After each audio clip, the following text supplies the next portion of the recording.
வணக்கம் சிகப்பு நாடா நேயர்களே. இன்னைக்கு நம்ம வீடியோல என்ன பார்க்க போறோம்னா, கொஞ்ச நாளைக்கு முன்னாடி பிரியாணி மேன் ஜெயசுராதி குடும்பத்தை பத்தி எக்ஸ்போஸ் பண்ணியிருந்தாரு. அவங்களோட உண்மைத்தன்மையை வெளியே சொல்லியிருப்பாங்க. இப்ப என்ன ஆச்சுன்னு பாத்தீங்கன்னா, ஜெயசுராதி அவர்கள் இப்ப பிரியாணி மேனுக்கு வந்து ரிப்ளை கொடுத்திருக்காங்க.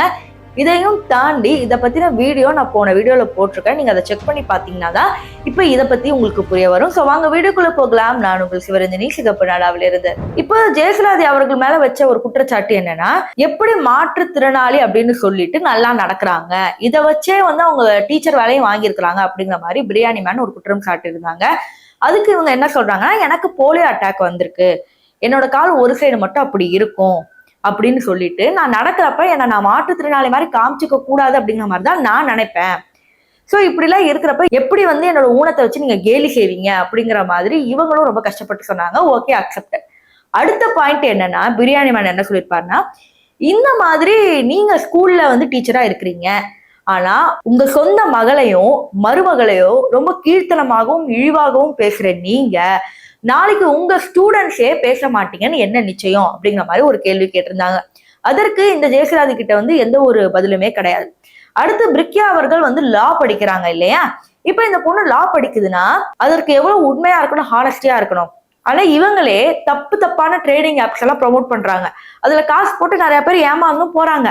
ஆனா அதெல்லாம் பண்ணிட்டு இவங்க லா படிக்கிறாங்களாம் அப்படிங்கிற மாதிரி இவர் கேள்வி கேட்டிருக்காரு. அதற்கும் வந்து ஜெயசுராதி அவர்கள் எந்த ஒரு பதிலும் சொல்ல. அவங்க என்ன முழுக்க சொல்றாங்கன்னா, என்ன வந்து தப்பா உடல் கேலி செஞ்சுட்டாங்க, ஏன் டீச்சர்னா டான்ஸ் ஆடக்கூடாதா, பாட்டு பாடக்கூடாதா, அது என்னோட பர்சனல் அப்படிங்கிற சொல்ற இவங்க நான் ஏன் கீர்த்தனமா பேசினேன் அப்படிங்கறத வந்து சொல்லவே மாட்டேங்கிறாங்க. இப்ப எங்க குடும்பம் வந்து சேர்ந்துச்சு பிரிஞ்சது அப்படி எல்லாமே வந்து எங்களோட விஷயம், அது அடுத்தவர்கள்லாம் வந்து பேசக்கூடாது அப்படின்றாங்க. நீங்க தான் சோசியல் மீடியால உங்க குடும்ப பிரச்சனையா பப்ளிக் பிரச்சனையா மாத்தி வியூஸ் எல்லாம் வாங்கி எமோஷனல் ஸ்கேம் பண்ணிட்டு எல்லாத்தையும் பண்ணிட்டு இப்ப வந்துட்டு பேசக்கூடாது பண்ணக்கூடாதுன்னு சொன்னா என்ன அர்த்தம்?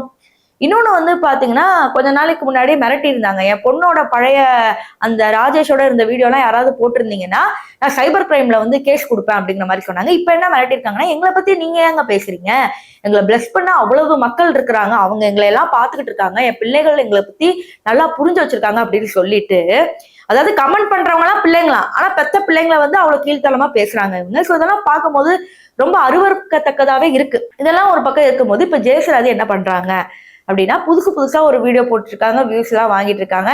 பிரியாணி மேனுக்கு வந்து நான் சட்ட ரீதியா வந்து ஒரு விஷயத்த அனுப்ப போறேன், சட்ட ரீதியா நான் அவனை பாத்துக்கிறேன் அப்படின்னு ரொம்ப பேசியிருக்காங்க. அதுக்கப்புறம் பாத்தீங்கன்னா, நான் வாந்தி எடுத்ததை வந்து மிச்சவங்க எடுத்து பேசுறாங்க அப்படிங்கிற மாதிரி எல்லாம் சொல்லியிருக்காங்க. வயல்கள்லாம் நிறைய கலைகள் இருக்கணும், அதை வந்து எடுத்து தூக்கி போடணும் அப்படிங்கிற மாதிரி ஒரு சில விஷயங்களும் வந்து சம்பந்தமே இல்லாம வந்து பேசியிருக்காங்க. அதாவது நம்ம ஒரு கேள்வி கேட்டா சம்பந்தமே இல்லாம ஒரு பதில் சொல்லுவாங்க, இதற்கு இது பதில் இல்லையே அப்படிங்கிற மாதிரி ஒரு வடிவேல் காமெடி வரும் பாத்தீங்களா, அதுதான் எக்ஸாக்டா வந்து இங்க நடந்துகிட்டே தான் இருக்கு.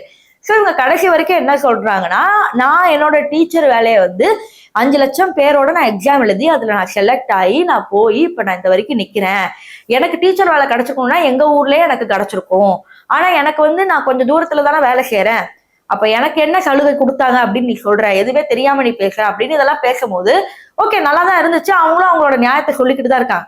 ஆனா அதன் பிறகு என்னன்னா, நியாயத்தை பேசிட்டு மேலும் அவர் வச்ச அடுத்தடுத்த கேள்விகளுக்கு பதில் சொல்லாம நீ எல்லாம் ஒரு ஆள் உனக்கு பதில் சொல்லணுமா அப்படிங்கிற மாதிரி பேசிட்டு ரொம்ப கீழ்த்தனமாவே பேசியிருக்கிறாங்க.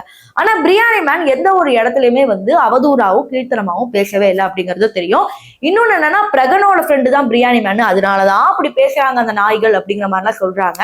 சோ இதெல்லாம் எந்த அளவுக்கு உண்மைன்னு தெரியல. அதாவது இது வந்து குடும்ப பிரச்சனை நீங்க எடுத்து பேசுறீங்க, நீங்க எல்லா யூடியூப் சேனல்லையும் பல பேர் கமெண்ட் போடுறீங்க. நான் என்ன கேட்கறேன்னா, இது குடும்ப பிரச்சனையே கிடையாது.